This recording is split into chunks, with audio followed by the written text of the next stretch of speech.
Hey everyone, we're Donna and Casey, and we've been together for a long time. We haven't been everywhere, but it is on our list. So, we bought a 2019 ProMaster cargo van. I outfitted it to a camper van, and with our dog Frankie, we hit the road. Thanks for joining us on our adventure. Right now, we're taking the bridge to Roanoke Island. It's pretty bumpy. It's a bouncy bridge.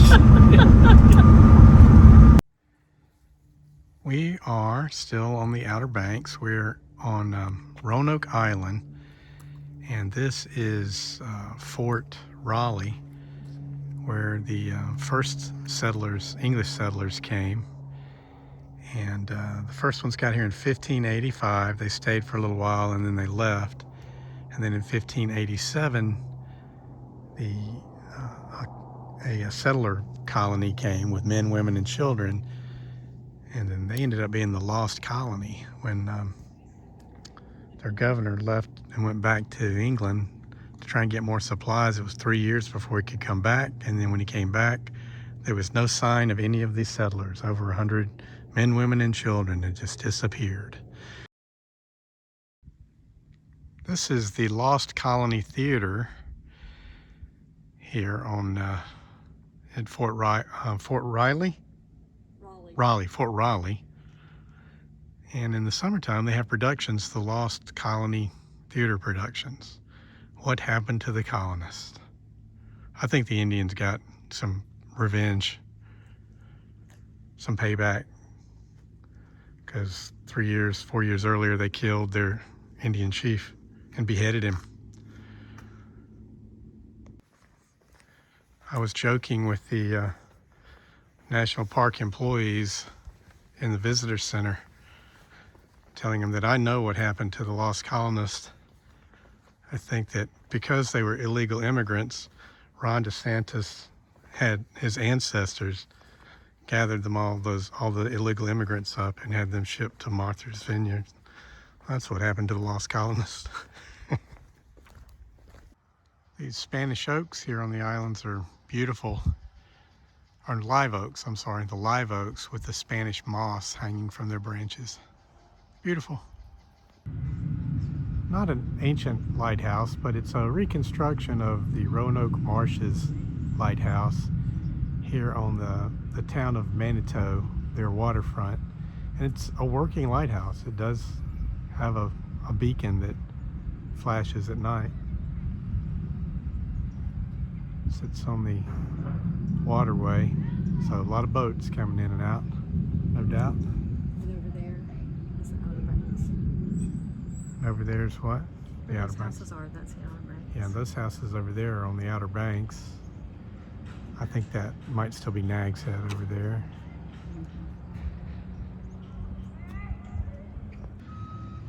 To my surprise, you can actually enter this lighthouse. Oh, we can't climb up though.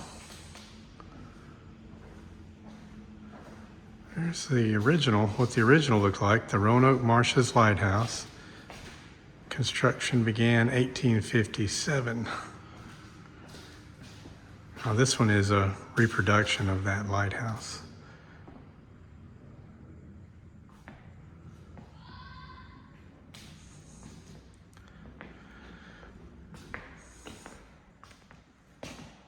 Bomber. We can't go up. I want to go up. Let's walk around the outside. So this is a scuppernong grapevine. It's thought to be the oldest grapevine in North America. And it's on private property. These people have been taking care of it since the 50s, I think. But this grapevine is thought to be over 400 years old.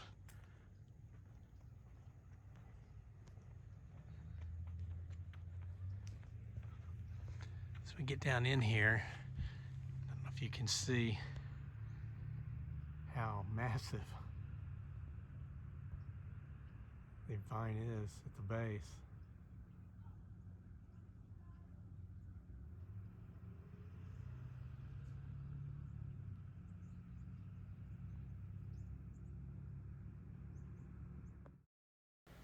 Oh, yeah, that is some fine. And while in the town of Duck, we stopped for some famous duck donuts. And while on the Outer Banks, we decided to go for a walk on Jeanette Pier. Although the winds were 40 miles an hour, it was still beautiful.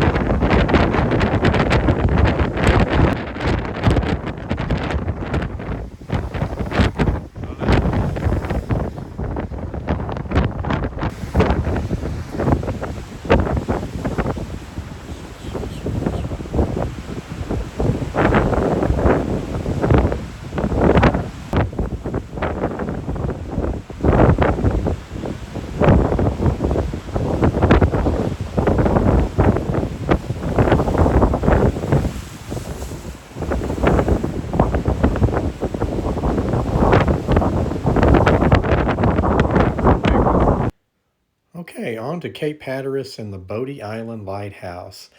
This lighthouse is the third one to be built in this area. The first was built in 1848. It was 57 feet tall, but it had an unstable base, so it was raised a few years later. And then in 1861, they built a 90-foot tall lighthouse here that was burned 2 years later by the Confederate troops. And then in 1872, this one was built, which is 167.6 feet tall. They're out here working today. Whoa. Not sure if it's because it's so windy they're working or if they're just trying to keep the roads clean. I have no idea, but this guy's pretty willy-nilly all over the place. It's like they're trying to get the sand off the road. So it's like the dunes are blowing and covering up the road. Something that I have rarely seen here. It's like a desert sandstorm.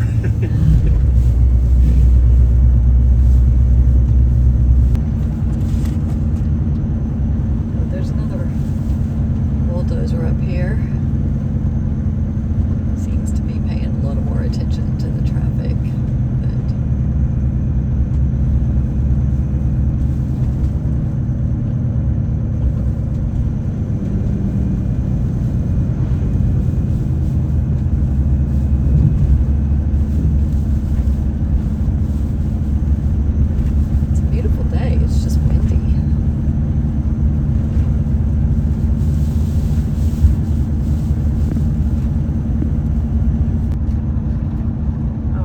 Dying down a little bit here on Hatteras Island. Now we're at the Cape Hatteras Lighthouse, and it was built or opened in, it was built in 1870, and it stands 193 feet high. The principal keeper and his family lived in the small house, which was built in 1871, and the two assistant keepers lived in the duplex, which was built in 1854. These lighthouse keepers, they were self-sufficient. They had gardens, and they raised chickens and hogs and gathered rainwater for their wash. And then, let's see, in the 1870s when it was built, it was 1,500 feet from the shoreline. And by the mid-1990s, it was only 150 feet. The beach in front of it was only 150 feet wide. So then in 1999, they moved the entire lighthouse 2,900 feet to a distance where it's now safely 1,500 feet away from the shoreline. Well, the ferries were shut down because of high winds, so we found this campground that we were able to stay at for a couple of days. Not too bad, even had a view of the lighthouse.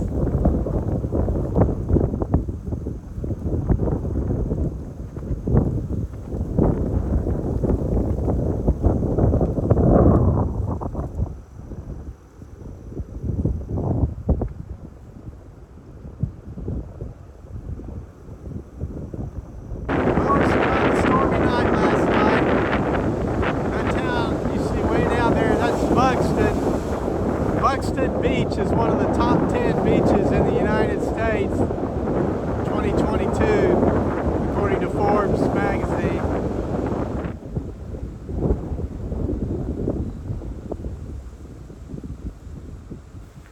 There you have it, a look at some of what the Outer Banks have to offer. It's a great place to visit. Hope you enjoyed traveling through there with us, and please like and subscribe. Thanks. Bye.